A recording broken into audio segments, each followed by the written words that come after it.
Hello and welcome to another edition of CalCoast Financial Education Series. I'm Chase Peckham with the San Diego Financial Literacy Center, and I'm here with Steve Volley, who is the Vice President of Real Estate Lending at California Coast Credit Union. Steve, one of the biggest things that people are scared of when it comes to buying a home is that whole idea of the down payment. And do I have enough for a down payment?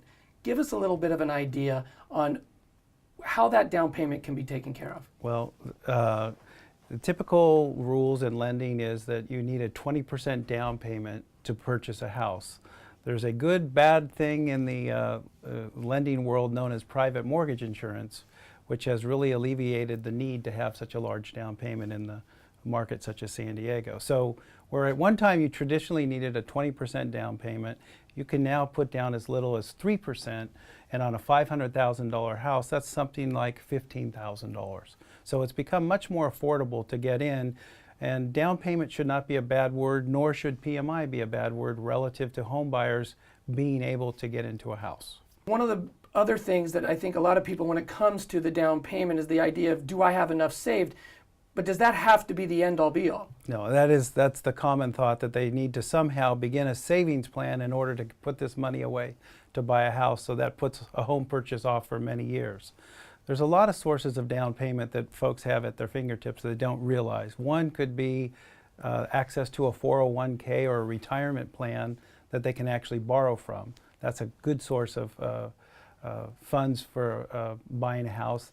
The other is a car that's paid for that they could potentially take some money out to put towards a down payment, or if they're fortunate enough to have family members that can gift them the money.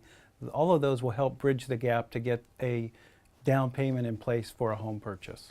So people are saying, a lot of people think that, I can't touch that 401k or that retirement plan forever. But what you're saying is you're just borrowing against it instead of taking it out. Right. I like to think of it as if you're taking the money out of the 401k, you're paying it back at a certain rate. However, you're taking that money and actually putting it into an appreciable asset such as a home, and in an investment that you not only get some appreciation in, but one that you live in is probably the best type of an investment you can have.